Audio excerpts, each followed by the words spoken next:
All Saints Church here in Bakewell, where we are in conversation once more with John Butler, a long-term meditator in this church.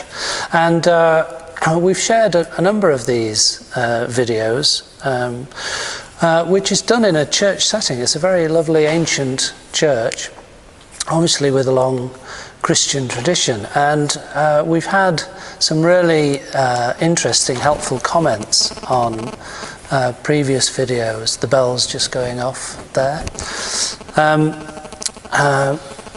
it's lovely to get that feedback. So please do like and comment to your heart's content. It's very welcome. We've also had some helpful observations that John, most of what we discuss, before a few words are out of your mouth, God, the Bible, a Bible verse, Jesus, Sermon on the Mount, something with an evidently Christian background comes to the fore. Now, many people are comfortable with this, but this gets people's backup, some people. So you're being very controversial now. So I thought we would grasp this nettle in this session. So there are some folks who think that you are too Christian in your approach, with the implication that must you believe in the Christian God, or dare I even say Christianity, to be a good meditator, or a meditator who is perhaps on the right path. Is there any such thing as a Christian meditator? Is there any such thing as a right and wrong meditator?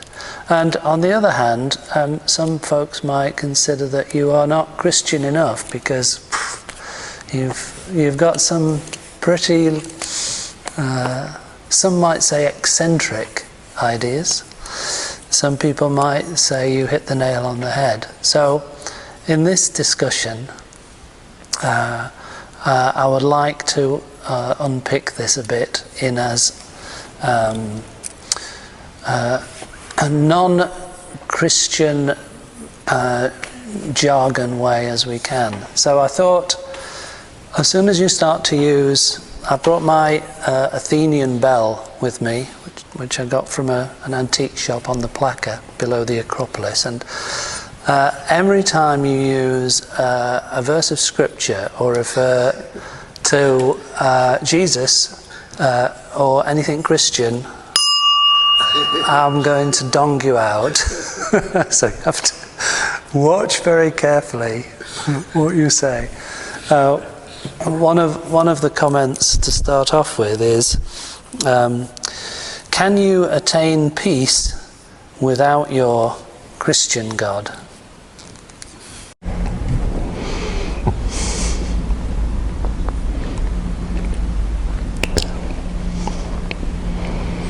Well, surely the answer must be yes.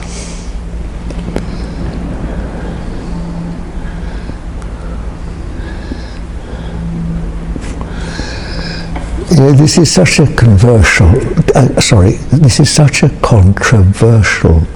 subject. I liked your introduction, by the way. That instead of referring to what I've read about or heard about, I'd feel safer sticking to my own experience. I was once advised to do that, and it stood me in good stead. It's how I try to write and speak from my own experience. Now, I'll probably be repeating what I've said before, but please forgive me for that, and it may actually be useful. I was fortunate to be brought up in the country, and I was a farmer by profession. So I'm very familiar with wide open spaces and the quietness of woods and fields And ever since a child, I've felt safe there. And I've never really been very happy in a talkative situation.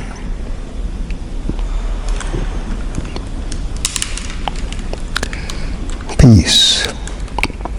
Well, I suppose I didn't use the word peace then, or stillness. It was just a feeling of being at home, being safe. And as I grew up, I was sent to boarding school at the age of 7. In many, many, many uncomfortable situations with other boys, other people, I used to just escape to the woods fortunately my school was in the country. So that was naturally a haven for a young child. It was at school we had compulsory scripture lessons, and I attended chapel once or twice a day, and there were morning and evening prayers. So I had this for 10 years, and there was no choice about it. This was just the way schooling was done in those days. So I'm very familiar with the Bible. In fact, many passages I know by heart, and the traditional prayers of the church. This was, by the way, before they modernized the Bible, translated it into modern language. It was all in traditional language. In fact, I loved it. Although always, most of all, I loved those passages that referred to nature, of which there are many in the Bible. Because there I really felt connected with something I was familiar with on home ground. Peace, you asked. Well, still now as an old man, I always feel I love nature, and even now I go for a daily walk and I always feel relaxed and happy and peaceful, you could say. I get out in the country, look at sheep and watch the birds, watch the seasons. So certainly peace does not depend on anything man-made or anything of man, religion or anything else. Peace is just here. And right here and now, are we not sitting in peace? What do I mean? Well, in previous interviews, I've often talked of stillness.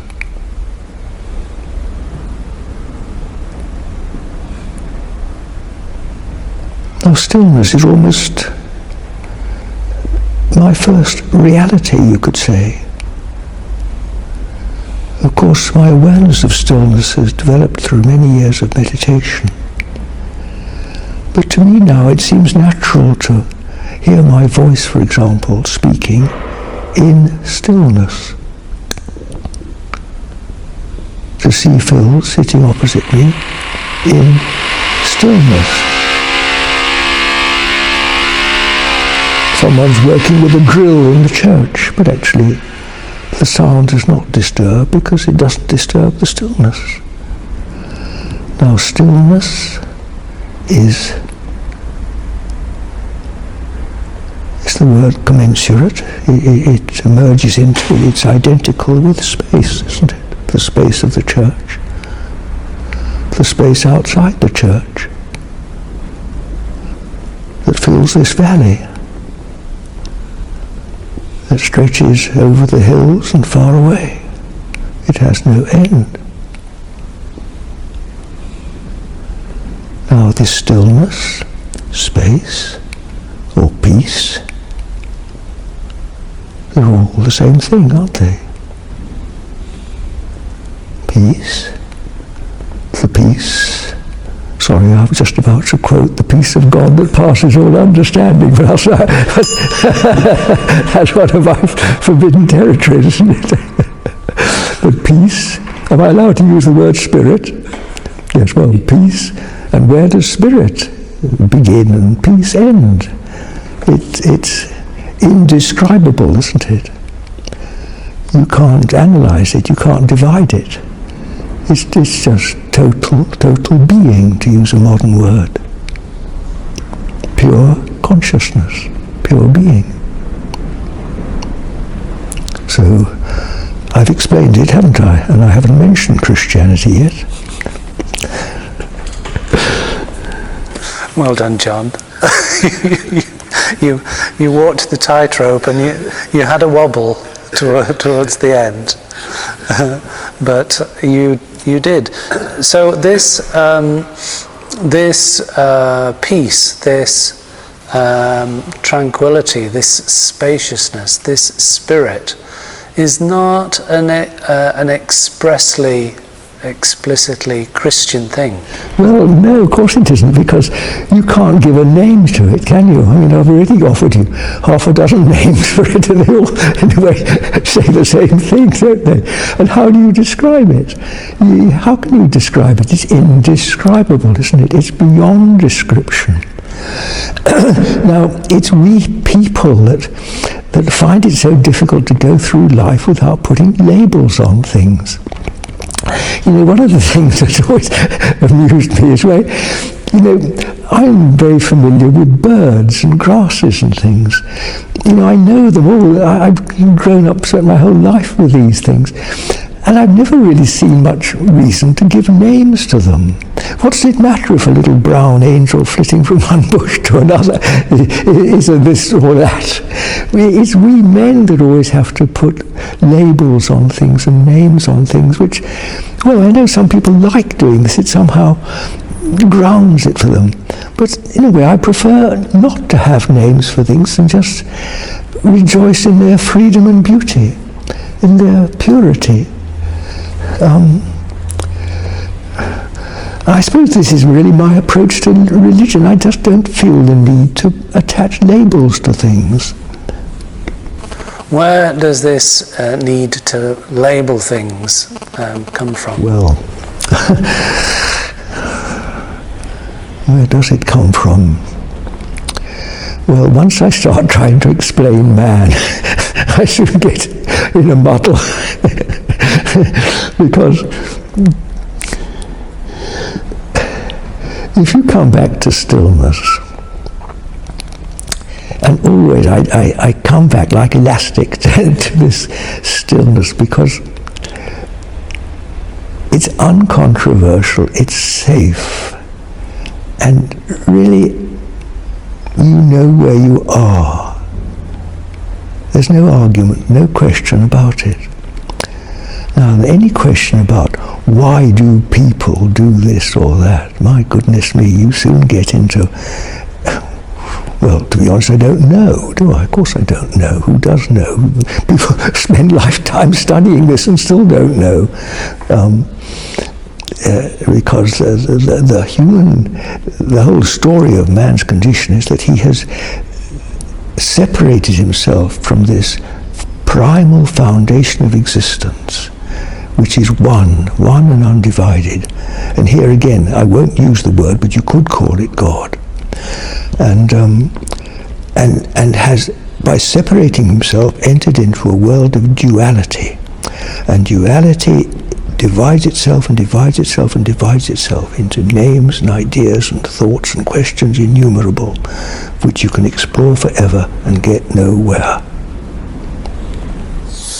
Would it be too simplistic or indeed controversial to suggest that it's this innate desire of the human mind to divide things up that leads to divisions in our how we describe God, how we practice our worship of God, how we understand, embrace God, and the very human attempt to put names to it separates one religious division from another, which we're all familiar with in this world. Well, exactly. Isn't that just what happens? And when I was younger, of course, I did the same. I was brought up in a conventional way, and I thought that was what I had to do. That's what I was taught to do.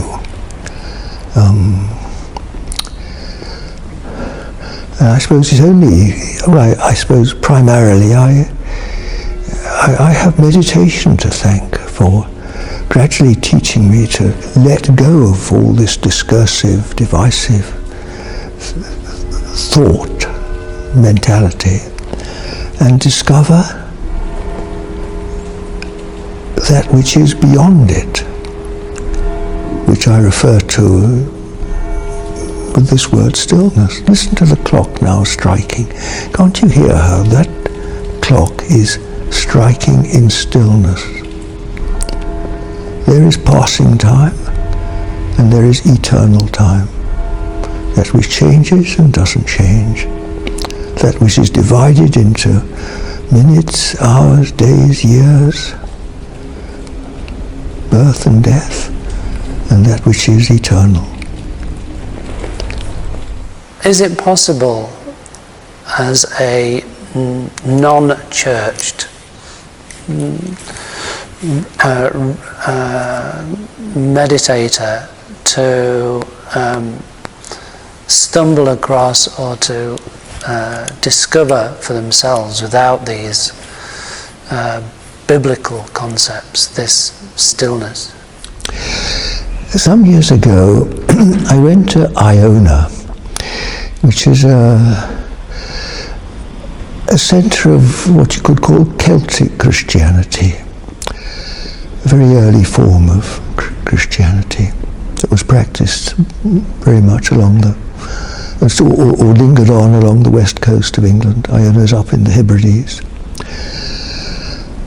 And there I found a card or something which said what I've felt myself for many, many years, but have had almost no official recognition of it.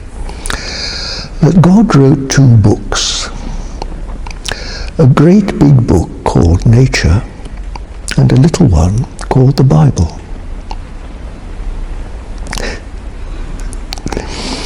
Well, that might be extended to what I've always felt instinctively throughout my life, is that the real church, the real witness to God's providence, is nature. There is the original book. And the Bible's absolutely full of examples and illustrations from nature. And the church is really a man-made summary of it, with, of course, the whole story of the incarnation of Jesus. But in my experience, what is the church? What is Jesus? What is Christ or Christianity? All these things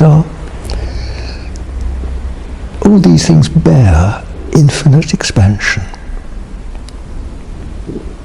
And this is why it can easily become so controversial, because some understand that much, or that much, or that much, or that much, or that much.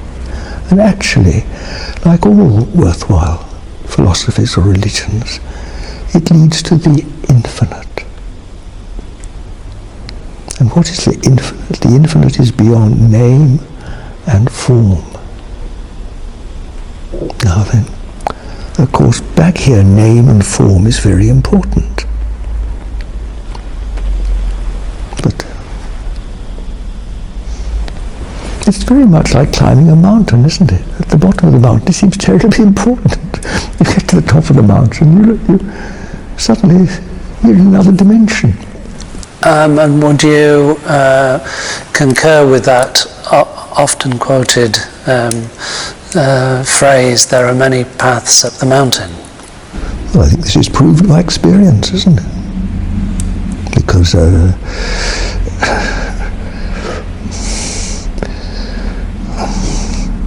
you meet all sorts of people that you instinctively know have a holiness about them. People who you just recognize, they know. They come from all sorts of backgrounds, don't they? So you might say it's not so much you would call yourself a Christian, more a naturist. I don't like calling myself anything really, because as I said at the beginning, I suppose now in my old age I really do feel, come back to this stillness, this presence here.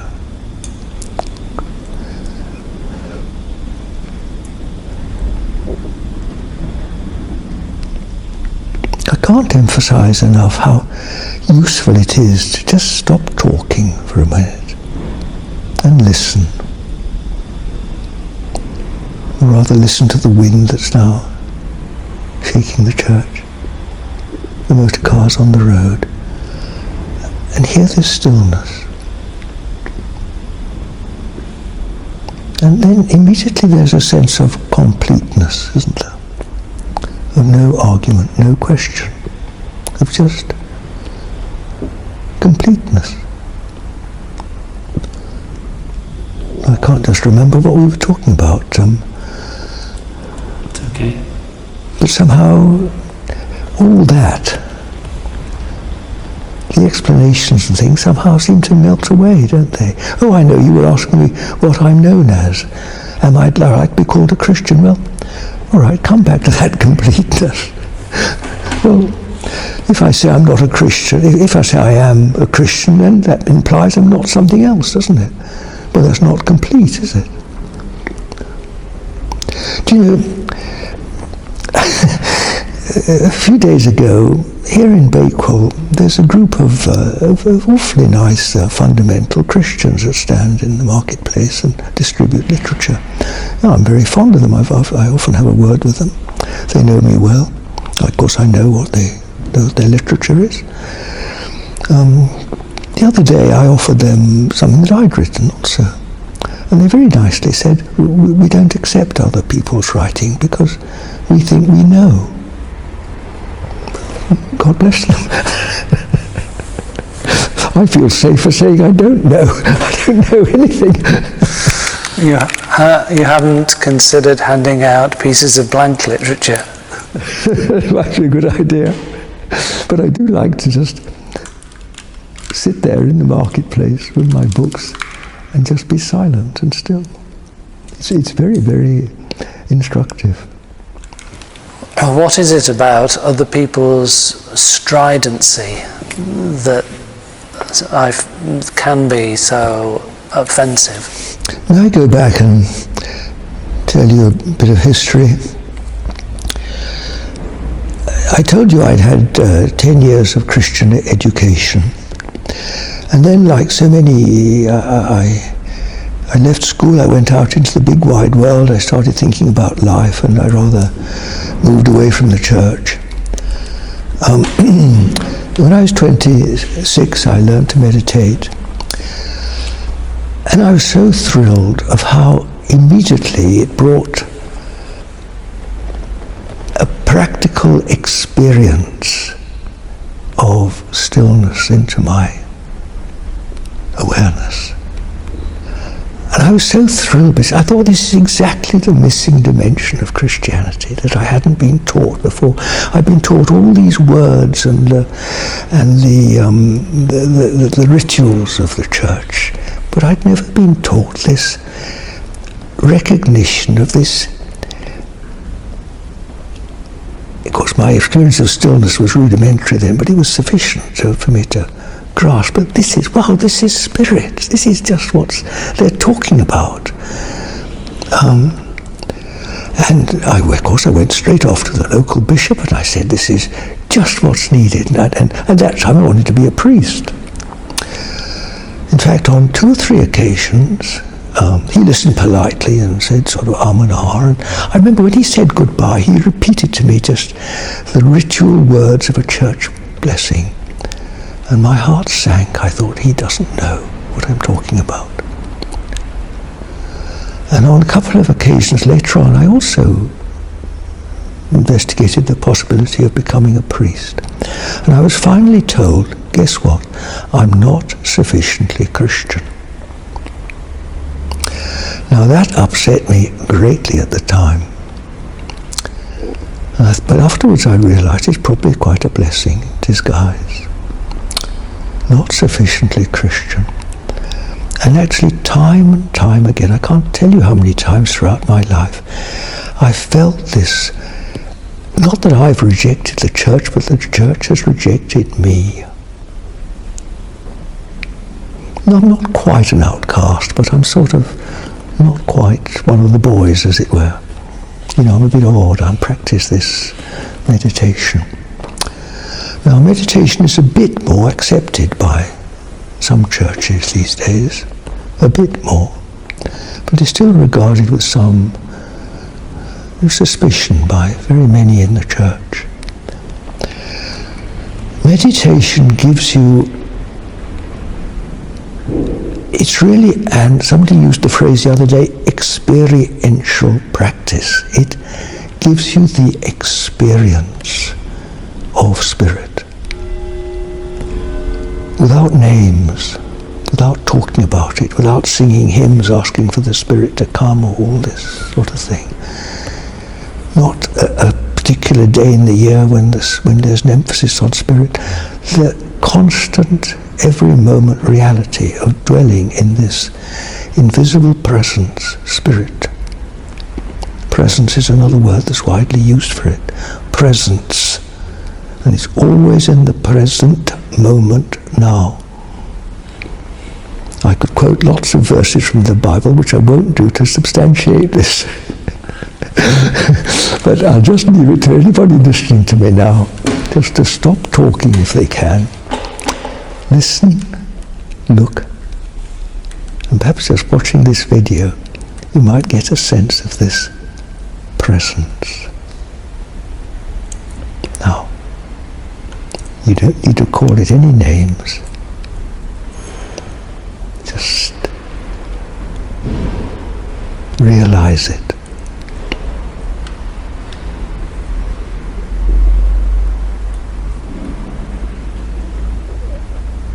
And once you realize it, take it deeply within yourself, and you'll find it home.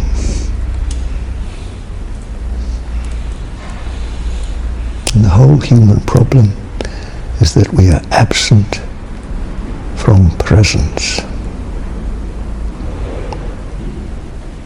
And I could go on to say the presence of God, but I think the bell will be rung then. Just presence with a capital P.